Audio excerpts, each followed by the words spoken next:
Shopping is hard. I can never find anything in my size. I don't even know my size. I buy my clothes the same place I buy my groceries. There's a better way.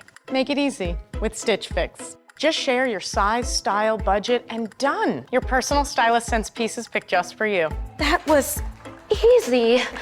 Stitch Fix. Online personal styling for everyone. Free shipping and returns. No subscription required. Get started today at stitchfix.com. The Abercrombie Kids Summer Sale is in full swing, with up to 50% off select styles for the season. Summer plans, vacation, and camp days are all covered, with new dresses, shorts, tees, and swim. Abercrombie Kids has the summer staples they need and the looks that they want to wear. Shop in-store, online, or in the app. Offer applies to select styles as indicated. Discount applied at checkout online. The Jack Welch Management Institute at Strayer University helps you go from, I know the way, to I've arrived with our top 10 ranked online MBA. Gain skills you can learn today and apply tomorrow. Get ready to go from make it happen to made it happen. And keep striving. Visit strayer.edu/Jack Welch MBA to learn more. Strayer University is certified to operate in Virginia by Chev and has many campuses, including at 2121 15th Street North in Arlington, Virginia. Make your next move with American Express Business Platinum. Earn 5 times membership rewards points on flights and prepaid hotels booked on AmexTravel.com. And with a welcome offer of 150,000 points after you spend $20,000 on purchases on the card within your first 3 months of membership, your business can soar to new heights. Terms apply. Learn more at americanexpress.com/business-platinum. Amex Business Platinum. Built for business by American Express. This episode is brought to you by Polestar. There's only one true way to experience the all-electric luxury SUV Polestar 3, and that's to take a test drive. It can go from 0 to 60 in as little as 4.8 seconds with the dynamic handling of a sports car. But to truly understand how it commands the road, you need to be behind the wheel. Up to 350 miles of range, the 3D surround sound system by Bowers & Wilkins. It's all something you have to experience to believe. So book your test drive for Polestar 3 today at polestar.com. Close your eyes, exhale, feel your body relax, and let go of whatever you're carrying today. Well, I'm letting go of the worry that I wouldn't get my new contacts in time for this class. I got them delivered free from 1-800-CONTACTS. Oh my gosh, they're so fast. And breathe. Oh, sorry. I almost couldn't breathe when I saw the discount they gave me on my first order. Oh, sorry. Namaste. Visit 1-800-CONTACTS.com today to save on your first order. 1-800-CONTACTS. Welcome to the HCI family of podcasts. We're your source for personal, professional, and organizational growth and development. We share our own original research, explore industry trends, and interview executives and thought leaders from across the globe. Join us for practitioner-oriented content around all things leadership, HR, talent management, organizational development, and change management. Maximize your personal and organizational potential with the HCI family of podcasts.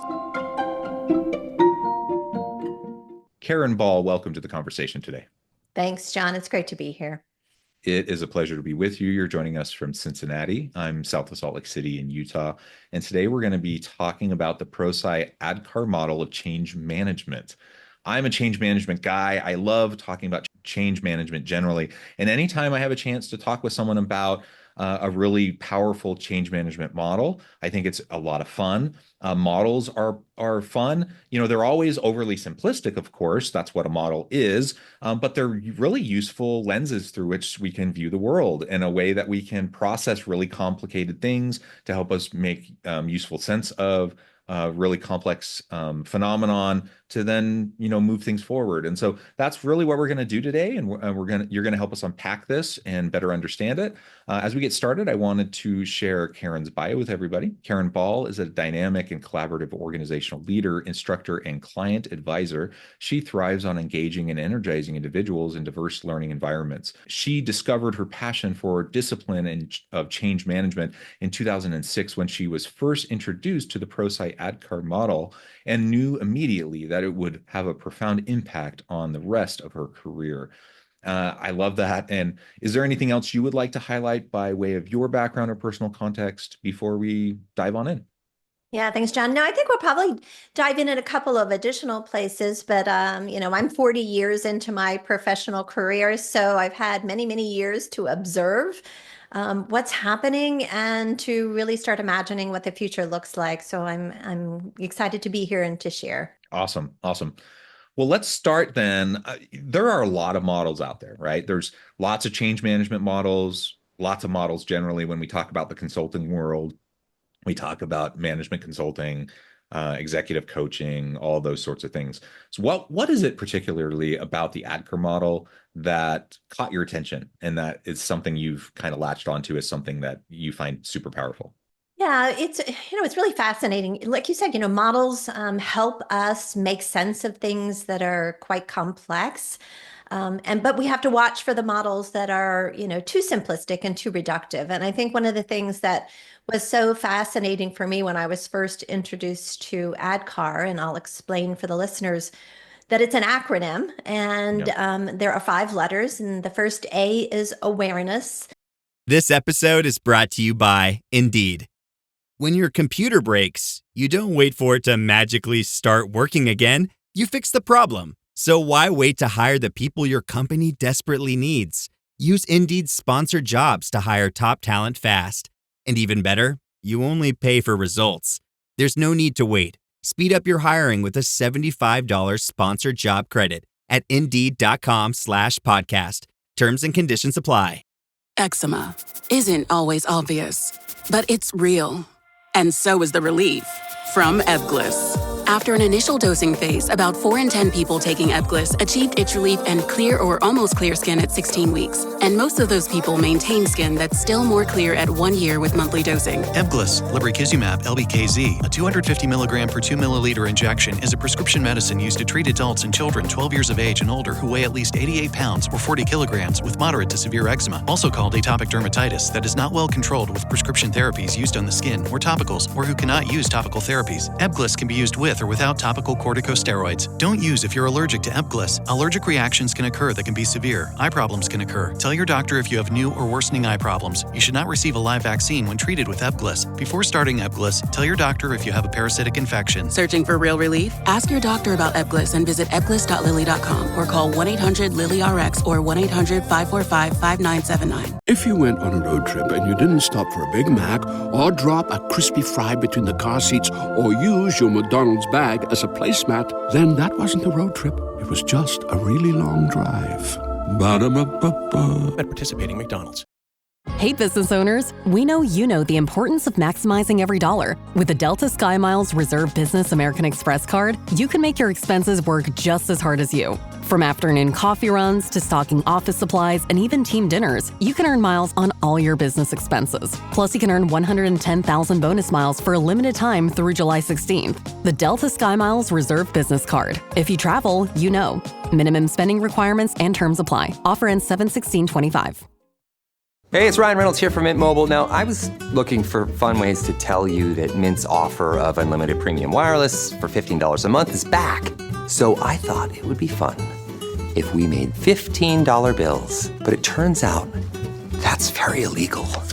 So there goes my big idea for the commercial. Give it a try at mintmobile.com/switch. Upfront payment of $45 for 3-month plan, equivalent to $15 per month required. New customer offer for first 3 months only. Speed slow after 35 gigabytes if network's busy. Taxes and fees extra. See mintmobile.com. The D is desire, K is knowledge, A is ability, and R is reinforcement. And it's a model that describes the 5 building blocks. It's a sequential model, but it's a description of the way that each of us go through change, become aware of why a change is needed. We make a decision to support and participate in the change. We know how to change. We convert knowledge into ability by becoming proficient, being able to say, I am able. And then finally, the change needs to be reinforced so we don't revert to previous behaviors. But I was first exposed to ADKAR in 2006. And coming into that time, I was an information technology professional. So I was working in information management, information governance, very large scale corporate compliance side initiatives that organizations were spending millions of dollars on technology and hoping for adoption. And certainly we know that adoption is the driver for benefits realization. If people choose not to do what we're asking them to do, the business case is thrown out the window. So I was really fascinated by the concept, and I always called it, I didn't really have a language for the challenge that I was seeing. I always called it being an end user advocate. Because I didn't know, about the change management discipline and what was being resolved through that lens. But I was actually at a client, and the client invited me to sit in on a workshop that was happening one afternoon while I was on site. And Prosci was coming in and delivering a workshop for people leaders to explain to them how to help their direct reports through change. And I was introduced to the ADKAR model. And I had one of those moments, I still remember the day and the room and the people and the workshop, because it was that moment where I said, aha, this is the missing piece. So I did a deeper dive, of course, on change management as a discipline and ADKAR as a model, and have since then discovered truly how impactful it is to see change through the lens of the individual progression and sequence of the ADKAR model. Yeah, yeah. Well, thank you for that background and explanation, for laying out, the meaning behind it, but also your personal history with it. Because, personally, I just always find it fascinating to learn those sorts of stories, why they resonate with people. Because I do think, that's half of like the compelling reason, for why these sorts of models, are interesting to me. Because I think just like anytime we talk about like quantitative data, the data itself is interesting, but it's the story behind it that is really compelling to me. It's the same thing with really powerful models. The models themselves can be really insightful. They can be really powerful, but it's also it's the story that you tell with the model that ultimately is what captures people. So I appreciate that. You've explained a little bit about how you were exposed to it. Can you tell us a little bit about the inspiration behind the development of the ADKAR model, and really how has its use been evolved in the context of change management over time? I mean, I think some of that's implicit, in the way that as you described the ADKAR model itself, but like the whole field of change management has evolved quite a bit over the last 50 years. And so the use of the ADKAR model itself will have evolved just as the field of change management has evolved. Can you talk about that a little bit? Yeah, certainly. Well, the ADKAR model, it does have a great origin story. I just recently, wrote an updated publication on ADKAR for Prosci, and I had an opportunity to go back and connect with the author, the creator of the ADKAR model. His name's Jeff Hyatt. He, in the late 1990s, was an engineer working for Bell Laboratories. And if you imagine, what was going on in the late 1990s, there was so much talk about business process analysis and redesign. Yeah. And he was just fascinated with the question and the observation of why some changes succeed and others fail. So when he left Bell Laboratories, he took that on as a mission and a purpose to really examine what was sitting behind the successes and the failures. And his, engineering lens, of course, led an initial assessment around process. Well, maybe it's process. Maybe it's project management, the way that changes are being introduced. Maybe it's the solution itself. And he came to the discovery that it was really, all of those things are contributors, but really one of the most significant aspects was the people side, and how people are supported and equipped and enabled through change. So Jeff set out on a journey. He studied change patterns with over 700 organizations and tried to articulate what were the conditions of successful change. And that's where the ADKAR model was born. And, his observation was that, each one of those, awareness, desire, knowledge, ability, and reinforcement, are outcomes.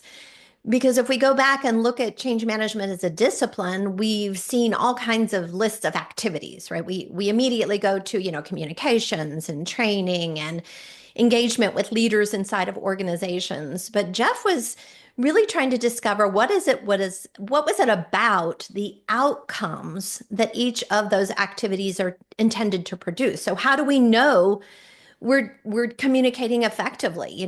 We know we need to communicate about change, but how do we know we're doing it, and how can we track our progress, and how do we know people are receiving our messages and making their appropriate journey through the change or changes being introduced? So each one of them is an outcome, which is a really fascinating application of the model. It's not activities, it's outcomes. So that means we can measure them, and we can describe them, and we can assess them, and we can diagnose what went wrong in changes through the lens of ADKAR. So more than just, checklists of activities, it's the way that we know we're doing the right things and measuring our success with those activities. It's both individual and organizational. It's both personal and professional. So it applies in any context of change and any size of change.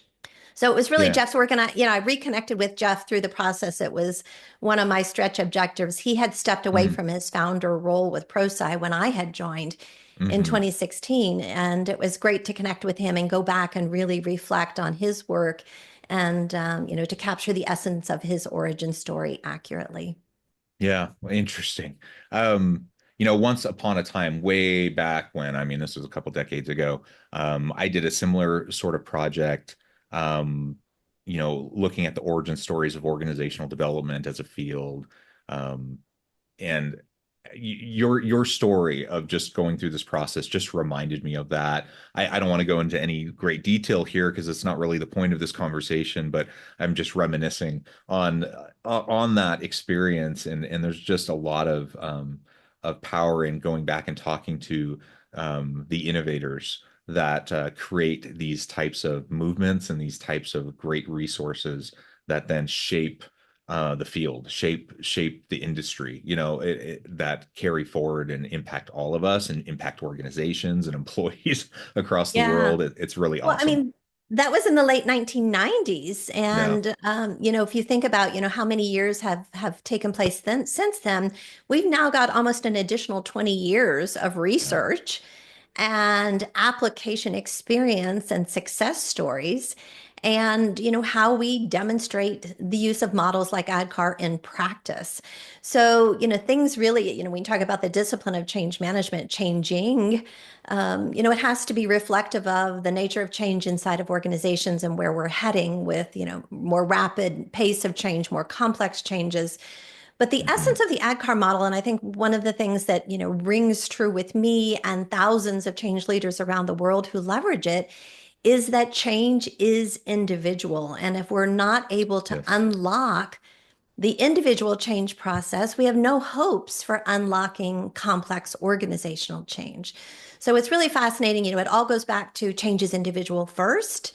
And when we can model and repeat and increase our success at the individual level, organizational change is just the composite of all of those successful individual changes, right? We call it an ADKAR journey for everyone going through their individual change in the context of large, more complex organizational change.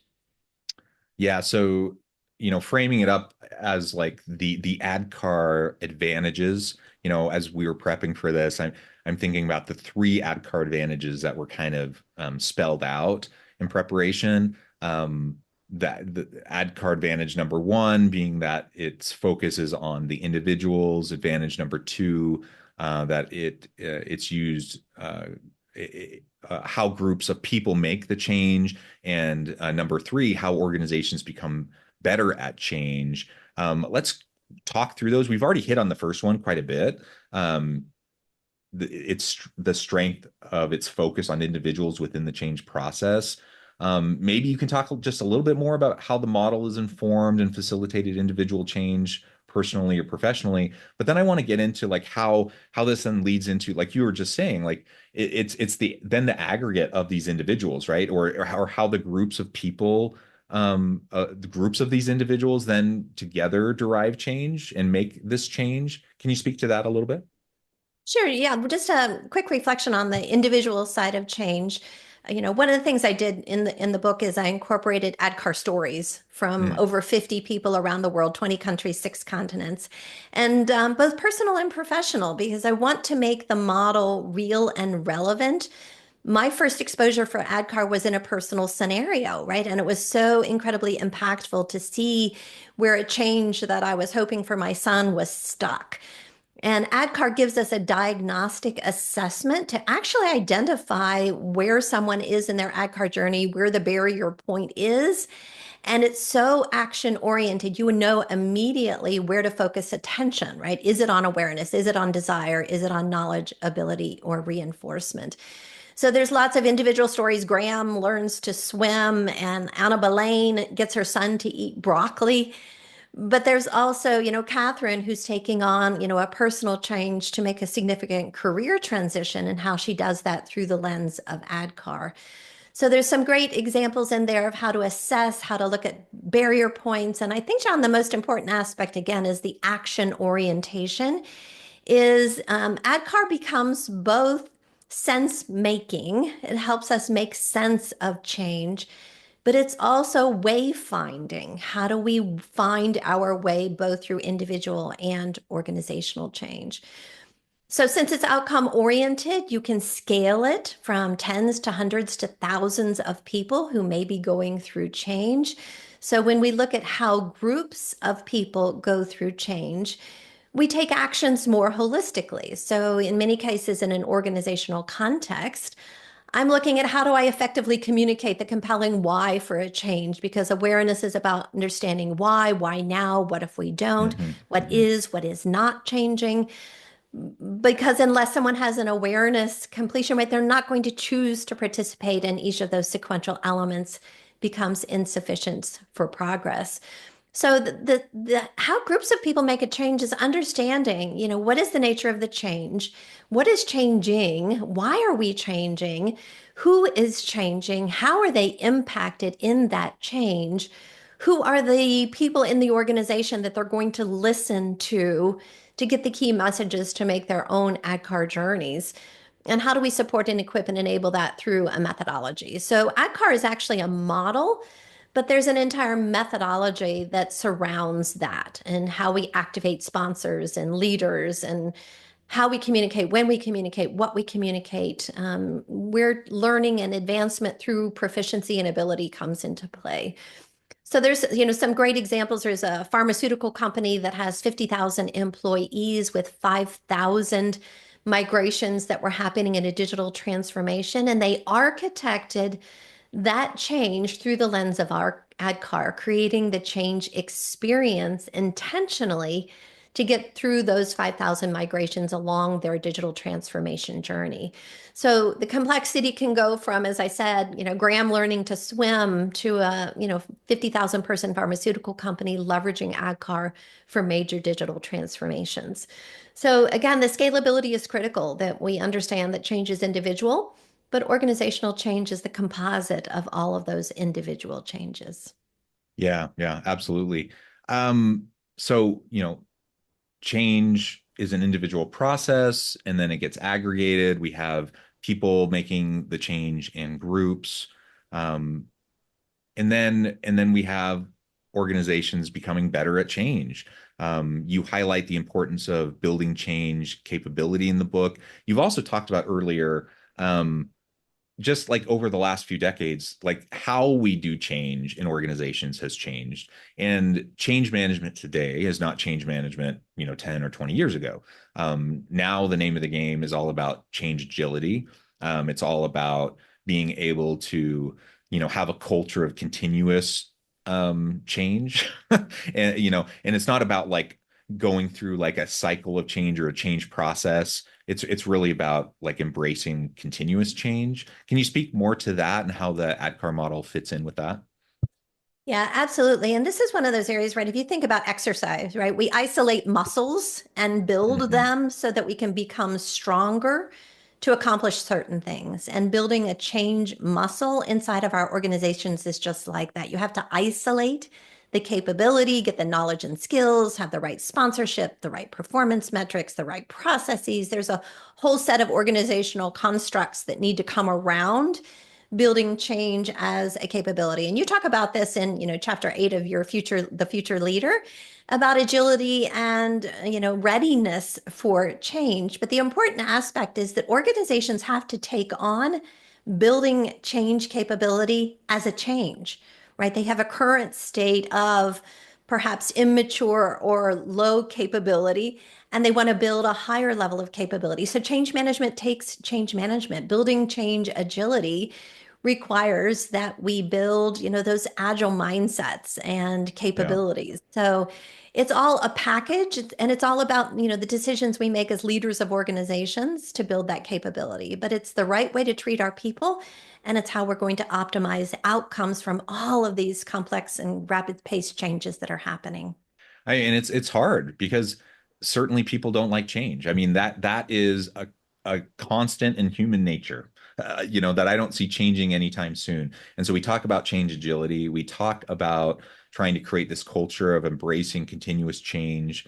Yet we're still human animals that like consistency. We like security. We're like hardwired, from an evolutionary psychology standpoint for those types of things. And so there's no wonder that we have resistance. And so we can try to create environments where people are more open, less averse, and those sorts of things. But it's always going to be a bit of a challenge. Can you speak to, like, in this increasingly, complex world, this challenging world of work, and increasingly challenging world for organizations and for leaders, given the fact that we're still human, what do you see as the path forward for change management and for models like the ADKAR model, and the advantage, in how we can use it in shaping the future of leadership, HR, change management, all of this, generally, but, also disruptive technologies, AI, all of that. Sorry, that was like a huge question, but like, how do we move forward? Yeah, no, it's fascinating, right? We can bucket all of those things into changes that are happening more fluidly, more continuously. There's no future state, right? Everything is in constant flux, because as soon as we get good at something, it's time to go through a continuous improvement or change cycle. And I think there's two messages in there I like to convey. Is one is, as organizations, we need to recognize and come alongside the fact that there is a people side of every change. So every technical side of change has a people side. Someone, or lots of someones, have to engage, adopt, and use the whatever solutions are being designed, developed, and delivered. And whether that's AI, or it's continuous process improvement, or it's the reimagining of, org design and workforce structures to support future state requirements. But, organizations really need to acknowledge and recognize that there is a humanness to every change. And once we step into that, right, you can't unsee the people side of change.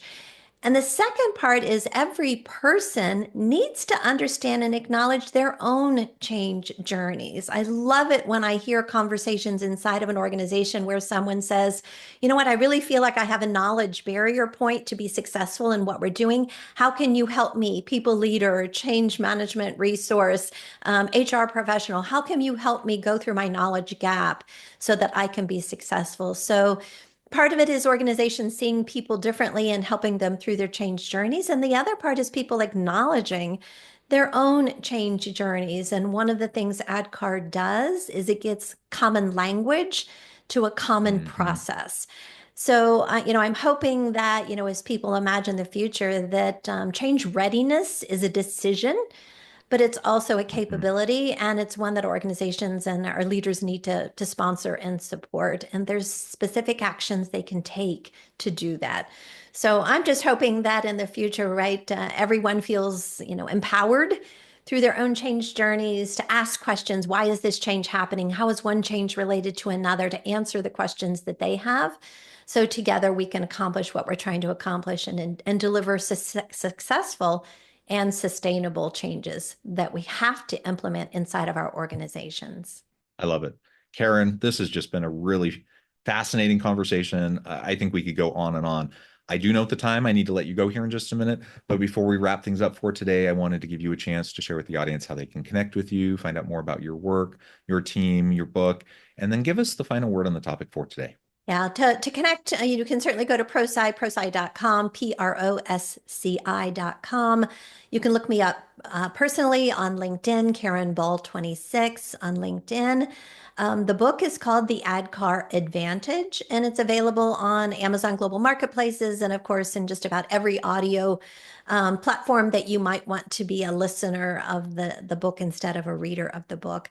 But I think that the key message for me, John, is that, once you understand the individual change process, it's so empowering for us as individuals inside of our organizations, and it gives a lens that allows us to focus on how we support, equip, and enable people through change. And at the end of the day, that makes us unstoppable in our organizations when it becomes part of the culture and the DNA, how leadership looks at people and the change process and how we engage people through that. So it's a win-win-win as far as I'm concerned. Win for people, win for the organizations, and win for the families of everyone coming home from work saying, I had a better day today because my organization supports and equips me through change. I love it. Karen, thank you so much. It's been a pleasure. I encourage the audience to reach out, get connected, find out more about what Karen can do for you. Check out the book. And as always, I hope everyone can stay healthy and safe, that you can find meaning and purpose at work each and every day. And I hope you all have a great week.